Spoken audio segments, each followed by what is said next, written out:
There, welcome to Suffolk Public Library's Get Creative. We're going to be making silk scarves and dyeing them with alcohol ink today. We're doing the easy version with markers instead of liquid alcohol inks, so let's go ahead and unpack your bag that you'll get with us. Just some plain alcohol, rubbing alcohol, and 2 alcohol ink markers. This is going to be the secret sauce. You'll get a silk handkerchief. It does need to be silk or some other natural material like cotton for this to work, and a pair of gloves, because even though this is the less messy version, it still is going to get quite messy.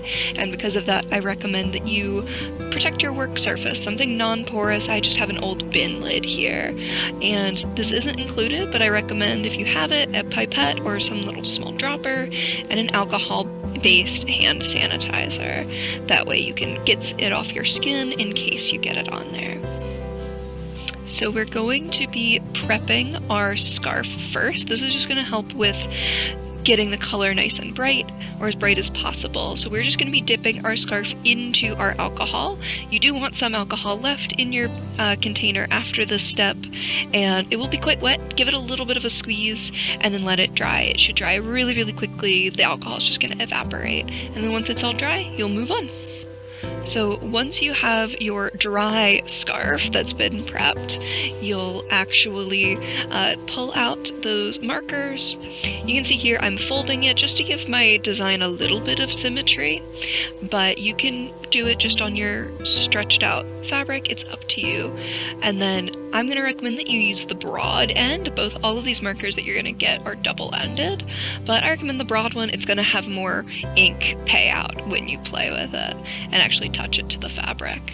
So then you're just going to draw. I'm going with just pretty random squiggles here, and you're going to want to give it like a little bit of pressure, and you'll see that the ink kind of starts to dissipate into the fabric, and you'll see it start to sink through.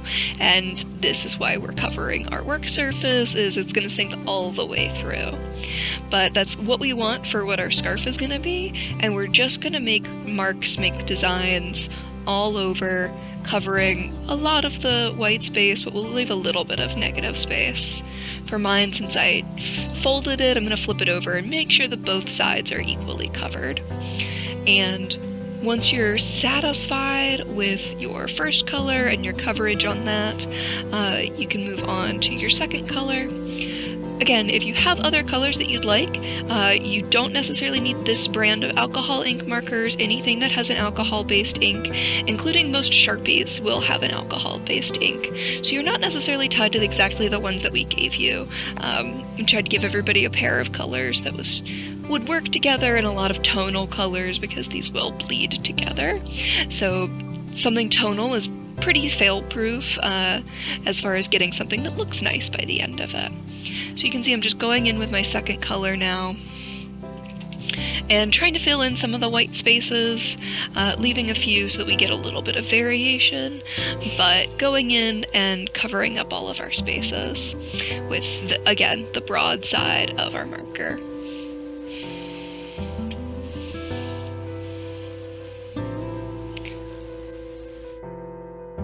And flipping it again.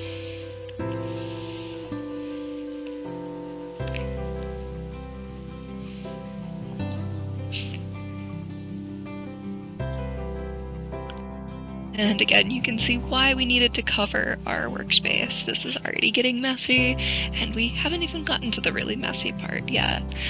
Once we break out the alcohol, it will lift all of our color and our ink and make it shift and kind of blend into each other. That's going to give us a really nice variation in colors.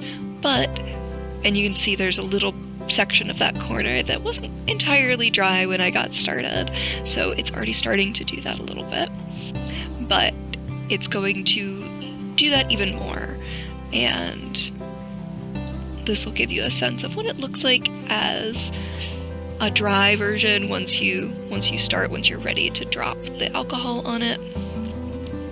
I'm going to fold it back up just again for visibility more than anything, and then again, if you don't have an eyedropper, that's fine. You can sprinkle it a little bit with your fingers and just use your gloved fingers. This is when you definitely need your gloves if you didn't have them on before. And you'll grab, make sure that you have everything set up, including having that hand sanitizer on standby. So get gloved up, get prepared, and have your alcohol handy. And then you'll just dropper or sprinkle, however you're doing it, your alcohol ink all over. And you'll see as soon as it's dropped on, it starts to lift and spread the ink that is on the scarf. It's going to spread all the way around.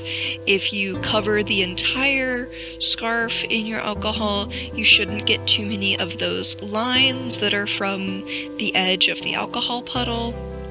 And you can see already the distinction between the side that we've dropped and the side that is still just the marker. So if you like the little drop design, I'm going to show you a little bit more a little later of how you can actually get that in your final piece. But for this first one, I'm just going to try to coat the whole scarf as much as I can. I'm going to give it a little bit of a squeeze. If you want to keep your colors very separate from each other, I'd recommend not squeezing it. It's just going to mash your colors in against each other again. I kind of want a little bit more consistency in tone, so that's why I'm doing it here. And you can see it really covers up. There aren't any of those little white spots anymore, and it's all done. You will want to give it some time to dry before you do anything else. If you're happy with it, then you are all done. Once it's dry, you're ready to go. But if you aren't quite happy with it, if you wanted some stronger points of contrast, or you just wanted to add another color in, you had more ideas of what you could do, once your piece is all dry, it's not necessarily finished unless you want it to be. You can go back in and do the same technique again. You can add more ink, especially if you want like more stronger points of dark contrast here. So I'm just gonna do a quick little dabble in. The biggest thing is you're not necessarily set in, so if you're not happy with the way that it turned out after the first attempt, you always can try again. You can always let your scarf dry, give it another shot with your alcohol ink and dripping your alcohol. It's not over till it's over. Once you are happy with it though, you can just set it with a very, very low iron. I would still suggest like covering it with like maybe a t-shirt or a towel, but giving it a little bit of a heat set once you're all finished will help it stay, the colors will just stay nice and bright and just the way that you made them the first time. So if you are finished with it, if you are happy, then you can give it that heat treatment, or if you want to keep making changes, then you can keep making changes and then give it that heat treatment when you're all finished with it. So I'm just reapplying some of that alcohol in just a couple of the spots, and again you can see where the edge of the pool of alcohol leaves that line, and so I'm squeezing it to kind of blur out that line. But again, if you like it, if you want that, you can keep it. You can just dropper and leave it be. And I'm focusing here especially on the areas that I just added more color. I don't necessarily want to move around too much of the ink that was left from the first time I did it, but I'm just trying to blur out the edges so it doesn't look like I went back on it with a marker again. And sometimes if you're leaving it on your surface can collect alcohol, it can accumulate there, and it can start to affect your piece from below. So if you notice that happening, just hold it in your hand and apply the alcohol with the other hand, and that should help that issue. So you can see here, it's like sheared out, it's blended the edges of that second round of markers a little bit more. And I'm gonna reapply a little bit more to some of the spots that could use a little bit. Like I said, this is one that you can kind of keep tinkering with as long as you want. And you can see pretty clearly in these the spots that have just added the alcohol and the surrounding area hasn't, where it has that line around it and it becomes a little bit more almost blotchy. If that's a look that you want, by all means, go for it. I'm going to show you another way for you to get that over the entire thing. But if you want to blend it out a little bit more, give it a little squeeze or put more alcohol in the general area. But here I'm just doing what I kind of affectionately call the raindrop effect, where I'm coming from a pretty high height and doing kind of rough sprinkles over the entire thing. And that will give you more of those little blotches, and that can be a really fun effect. It can look like raindrops on a page or something like that. Or depending on the colors you used, it could look like little blossoms. So if that's an effect that you want, this is kind of how you would get it. I would recommend doing it as the second one, as your second round, just so that you get a consistency of tone underneath it. But again, it's all up to you. It's your piece. And then once again, you'll let it dry. They should dry pretty quickly, and you'll give it that heat treatment. Once it's all dry, you shouldn't smell like rubbing alcohol anymore, and you are ready to go.